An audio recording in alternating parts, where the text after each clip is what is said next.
It was a little out of sync, but whatever. It's been a while. In our last video, we gave you guys updates on life and the channel and everything. And one of the things we probably mentioned is that we're hoping to be buying a house once the army gives us our next orders, which could be anywhere in the next few months. Meaning we are, what do they call it? Tightening the purse strings a little bit. I don't have a purse. So our plan is to be saving money soon for when we get our orders and we know where we're going to be moving next, to be able to get a house. Instead of buying new video games and new tech or new things to show y'all, we got some smaller things to keep us entertained in this time frame. Small, but still expensive things, of course, because we're us. Basically, we have a new obsession. We wanted to share it with you guys. I think the first thing we should show is our wedding present to ourselves. So we got married, which we talked about in that life update video. If you missed it, click on the link somewhere. Right there. Somewhere. Yeah. We talked about how we got married back in October on Halloween. It was a very quick thing and we're kind of doing everything backwards. We'll be doing a lot of our celebrating later after the fact, but we did want to celebrate by getting ourselves a present that we will probably not even get to put together until after we move because we have nowhere to put it in this apartment. We're excited and we didn't want it to become one of those Legos that is not available regularly and we'd have to go searching for it. So it was kind of a two-part reason for buying it now. And it comes with its own little one-shot adventure, so that'll be fun. Yeah. We're really excited to put it together. It just might be a while. If you guys do want to see the process and how it looks and everything, let us know in the comments and we will make sure to put it out whenever we get around to doing it. A couple other Lego sets that we've picked up recently. I think this one we got on the night before Thanksgiving. And all through the house. I think that's wrong holiday. Yeah. Okay. If you want to see these being put together, that is in that life update video that we talked about before. I really think that the botanical, what is it? Collection, yeah. I don't know. I can't read it upside down. That's the French side. Well, that's probably why I couldn't read it. I think that the botanical collection that Lego is coming out with is super cool. I think it helps get people who might not have been into Legos before wanting to buy Legos, which is always a good thing to have more people interested in it because it means it's easier to find in stores. That was all the recent Legos that we got. And now I think it's time to kind of talk about our new obsession. Collection, sorry. Addiction? Collection. Sounds better. Yeah. Yeah. We picked up a specific board game a few months ago, maybe almost a year ago at this point. It's been a while. It's been a while. We'll just say it was maybe half a year ago. And we really, really enjoyed it more than we thought. I think in our minds, board games were like Clue and Trouble and Mousetrap and things we used to play as kids. And the board game that really got us into it is Talisman. Actually, picked it up at GameStop. Our local GameStop was having buy one, get one 50% off of board games. I got this and one of the other ones we're going to show you. We started playing it and fell absolutely in love with it. We ended up almost every night for like a week having it set up as soon as we finished dinner and trying new characters and playing it new different ways. And we even went as far as to 3D print an organizer for it and really, really loved it. And I think that's kind of what got us started on what else is out there that's kind of like this and maybe goes along a little bit with us getting into D&D and some of the other things we've been doing off of the computers. And Talisman really kind of started out this whole thing. If you haven't gotten into board games, or maybe you just never heard of Talisman, highly, highly recommend this one. Talisman's made by Avalon Hill. It recently came out. This is actually the 5th edition of the game. I haven't played any of the other prior editions. 2 to 6 players, can take honestly anywhere from 30 minutes to a couple of hours to finish a round. It all depends on how you play the game. There's a lot of versatility built into this game. Another thing I really like about Talisman is it is just as fun to play with 2 players as I'm sure it is to play with more, because If you didn't know, we don't have a lot of in-person friends around this area, and so we're able to play it just the two of us and have a ton of fun. And that's a big important thing for us when it comes to board games, is not needing to get other people to come around and play with us. Yeah, we tried teaching Nyx and Athena how to play, but they just want to chew on the minis. So we cut them out. They're not allowed to play this anymore. The next one that we got shortly after Talisman was Gloomhaven. It's not the original, it's Gloomhaven Jaws of the Lion. So it's like half of the original game. I really wanted to get the big Gloomhaven, but that one's out of print. But this one we both kind of really enjoy because it is more along the lines of a D&D style game than Talisman. You get to move your character, decide where your characters move and everything like that. Each character has their own special set and skills, and if you're not wanting to spend $300 on the full Gloomhaven game or the Frosthaven game, this is a good entry into it. It felt like a mix between a TTRPG and a board game, where it had a lot of story that you're following that's already set up for you, but you still get to, roll dice and you have cards. I will say a lot of setup goes into this one. This would be a good time to have a dedicated table for board games. Just be aware of that. Another one we picked up around this time is the Disney Villainous Star Wars edition. They have a ton of different editions with this one. I will say it very much feels Disney, because after playing it and realizing it's a bit limited, you'd have to keep spending more money to get more of the sets and be able to play it more. I think it even comes from the package where it's like, hey, if you want the other part of it, you have to go buy this extra pack. So just to complete the actual game you bought, you have to buy an additional thing, which I don't like that. I think we didn't like it when EA was doing it with video games. We don't like microtransactions. Please just give us the whole game when we go to buy it. It was fun, but it really didn't keep us interested for very long.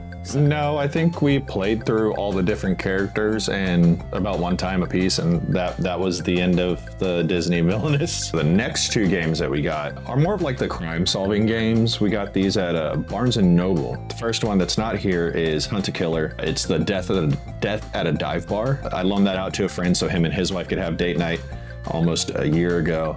I should probably shoot him a message and ask for it back. Maybe. But it's one of those where you once you beat it, that's it. You can't really solve it again. And we did play through that one. It was pretty fun. Yeah. I liked how they gave you physical evidence and physical clues. Yeah. The other one is the true crime stories. We got this one because it's actually 3 cases in one, instead of the Hunt a Killer series where it's just one case.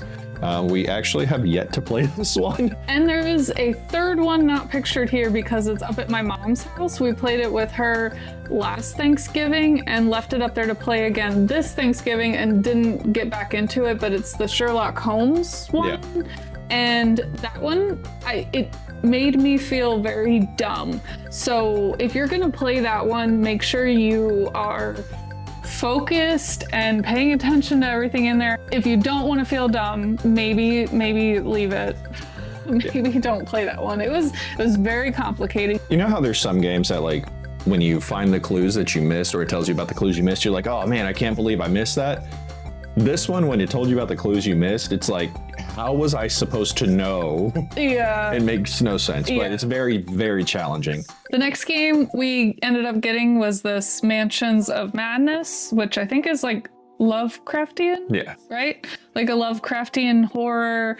You're in a house, a haunted mansion type thing, and you kind of work your way through the rooms. This one is really cool. A lot of setup. You need a big area. I remember, I think when we played this, we had to keep kind of shifting it around to have space to put the next room, but it was a cool concept. I think we need to spend a little more time playing it, but I enjoyed it. Another cool part about this one is that it does integrate a lot of technology into it because there is a companion app that you have to have. That's what tells you what piece to put next. It gives you more of the story, even gives you a little bit of sound effects. Didn't we have it displayed on this TV? Absolutely. So it was really cool to play it with the setup that we have here. It's also more cooperative. And this is also one of those games where you could play it by yourself or with up to 5 people. Speaking of the setup that we're in front of, I think I mentioned it in the last video. video. If you want to see us redoing this area to get it kind of more D&D TTRPG friendly, let us know and I can finish editing that video and put it out for you guys to see. This next one I got just simply because it said D&D on it, like no lie. We played it one time. It's very different from normal Monopoly. The fact that there's a board and pieces that you can move, as far as I remember, about the only thing similar to it. Yeah, it's a different take on Monopoly. I think maybe this is one of those things where they wanted to put this name on there and they wanted to put this name on there, but they're kind of neither of them. Yeah, it's its own genre of Monopoly. It's also based on the movie Dungeons and Dragons, not necessarily the game. Correct. Dungeons and Dragons. I'm trying to remember, but it felt incomplete. A normal game of Monopoly can take you like 5-10 hours, whatever, if you're really getting into it. I think we were done this in 15 minutes and went, oh, that was the game. That was it. It's gonna be a cool decoration piece. We do have a couple games that we bought back, a few months ago, maybe even up to 6 months ago, that we haven't had a chance to play yet, but they are already part of our collection. First one is Sidereal Confluence. One of the biggest reasons why we haven't played this one yet is because... Are you sure it's Sidereal? It might be Sidereal. Sidereal. Sidereal. That's why we haven't played it. We don't know how to say it yet. Yeah, it actually won't open until you say its name right. Sidereal.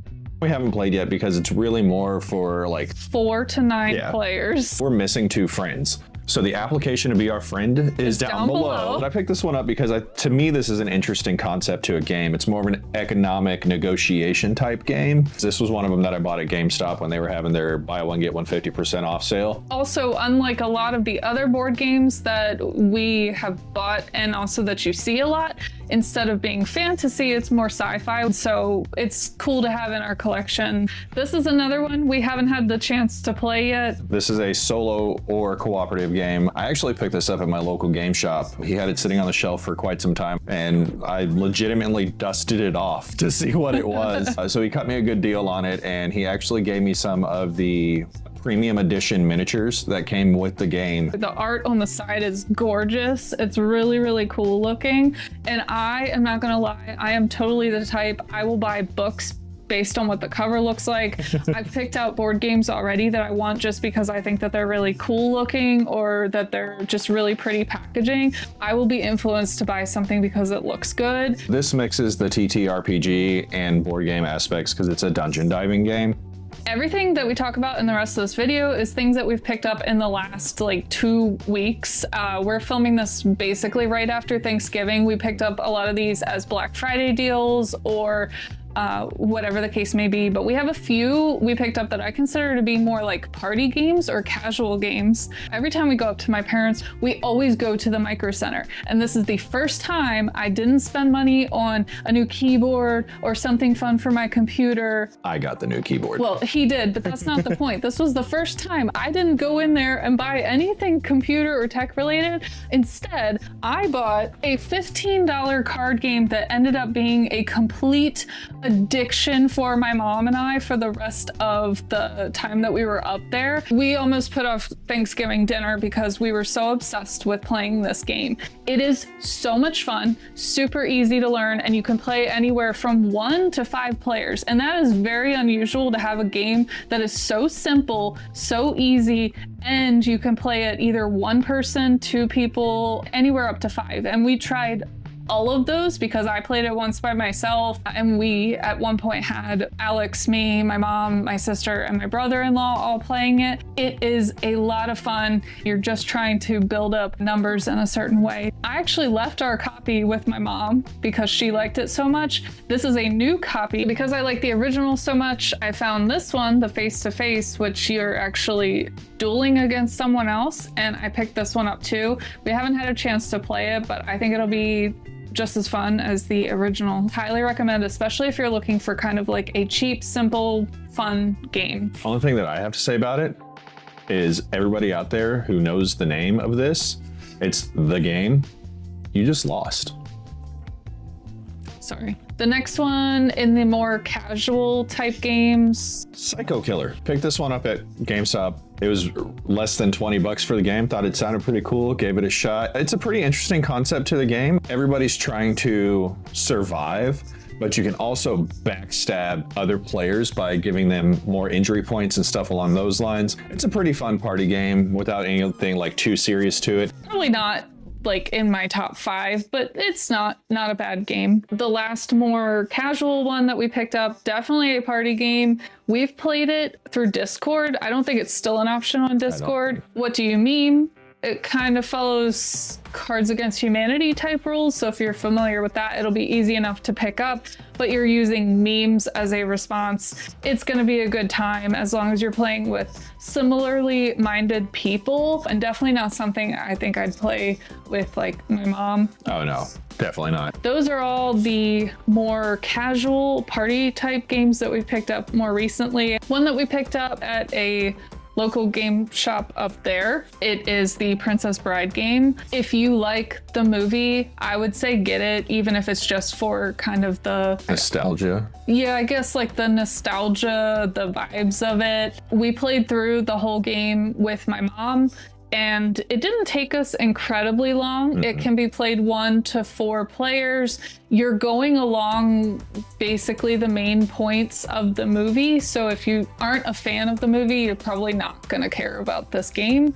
It was cute. It wasn't one of my favorites, but I'm just happy to have this as something like as part of our collection. I agree. I mean, it's a fun game, does go along with the movie and everything like that. There's a lot of variability built into it in how you approach the different main plot points of the movie. The next game's a classic. I've played this before. I don't think you've ever played it. I've never played it, but I do feel if you are going to say you have a board game collection and you don't have this game, then I feel like you're a liar. Yeah, I would agree. Catan is like the staple of board games. You can play for hours on end and not even realize it. I know when my unit was deployed, one of the guys brought this with him. That was the first time I ever played the game, and we legitimately sat there, played it from sun up to sundown on our day off. I think Catan is such a classic. I think you'd find this is kind of like the basis of a ton of board games. Definitely a game that has infinite replayability to it. No two games are going to be the same. Another kind of staple game that a lot of people are well aware of the existence of is Ticket to Ride. This is the Ticket to Ride Legacy, the Legends of the West. So it's going to be more of a storytelling adventure versus the original Ticket to Ride, which has infinite replayability as well. I'm very interested to see how this plays out because I've never played Ticket to Ride. I think with Ticket to Ride though, we definitely have to get a gaming table first. Yeah. Because this is the Legacy and it's the storytelling edition, you do have to leave the map how it is before you progress to the next story part. The next one I have to kind of admit to a little bit of a screw up, which is buying something without really reading it. When we were in that local game store, I picked up Dice Forge Rebellion, and then in doing a little bit of looking into how some of our new games were played, I realized this is actually a add-on to the actual Dice Forge game. So of course that meant that we had to go and buy the actual Dice Forge game. This one looks so interesting and a concept I have never seen before, which is you start with dice that I think have like a 1 on all sides, and you're actually getting new faces. So you're like pulling the old faces off and replacing them with what you get during the game. I kind of stopped looking into it when I realized we couldn't play with this one alone, but now that we have this one, this is something we can actually play and see if we like it. I just think it looks super fun and I'm interested in it. Yeah, I agree. It's definitely an interesting take on a board game that I haven't seen before. All right, so the last game for me that's been delivered as of filming is Cyberpunk 2077 Gangs of Night City, plus the expansion Families and Outcast. I actually got a hell of a deal on Amazon on their Black Friday sale on this. I got both of these games for less than the base price of this game now. Both of us are huge fans of the Cyberpunk 2077 video game. I know it was a TTRPG prior to becoming a video game, but this is just a tabletop board game. So I'm interested to see how it's gonna be.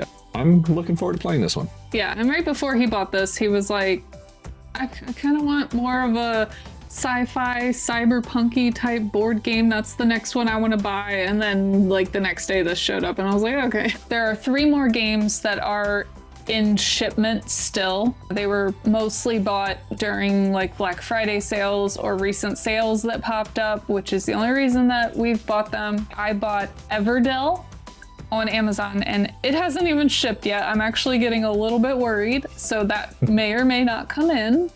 I'm hoping it does. And I also got a game called Ruin It, which is a party type game that will come in tomorrow. That one's just like a fun party game where you're given a topic and you try to ruin it in 4 words, but you need at least 3 people to play it. So that won't be one that Alex and I really just sit down to play. Friend application, please, we need friends. The other game that I got is actually a 3-pack of games by Darrington Press. It's the Queen by Midnight base game, plus the expansion Queen by Midnight Quarter Past, plus another Battle Royale deck builder game called For the Queen. I've seen a couple of their videos playing Queen by Midnight, seems pretty interesting. So I decided to purchase it because I got a great deal on it with the Black Friday sale. The last thing we have on hand is not really in the board game category. It would be in the trading card game category. I tried to not do this because I know that this opens up the biggest rabbit hole that I am not ready to jump down. However, we did just go ahead and get it, but with the stipulation, we've signed a contract that we won't put any more money into this until after we move. It's Magic the Gathering Foundations. I've never actually played Magic. I've been playing Magic the Gathering since over 20 years ago. I think the first time I played, you still started the year with a 1. I've been playing Magic on and off, families, friends. It was always their cards and I would just play it and I've always enjoyed it. But I know how expensive these things are and I tried my best to not let it happen, but you know, things happen. Yeah, so we got the beginner box for Magic the Gathering. I mean, I give Wizards of the Coast enough money as it is running all of our D&D games.